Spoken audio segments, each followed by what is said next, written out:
Syederalun ledakan kapal tanker minyak di Provinsi Samut Songkhram, Thailand Tengah menewaskan sedikitnya 3 orang.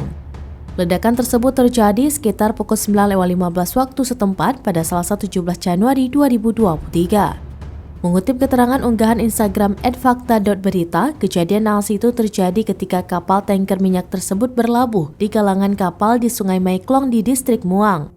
Wakil Sekretaris Tetap Kementerian Transportasi Thailand, Sorapong Paitonpong mengatakan identitas korban tewas masih belum teridentifikasi.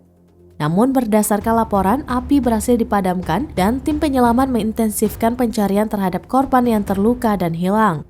Sedikitnya 10 orang lainnya terluka dalam insiden itu. Kapal tanker dengan kapasitas 2.998 tonnase bobot mati itu membawa 30.000 liter bahan bakar minyak pada saat ledakan terjadi.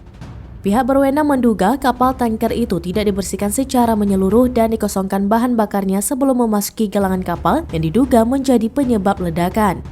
Investigasi terhadap penyebab insiden tersebut sedang berlangsung dan temuan awal akan diumumkan pada 10 hari ke depan, terhitung sejak ledakan kapal tanker minyak tersebut terjadi.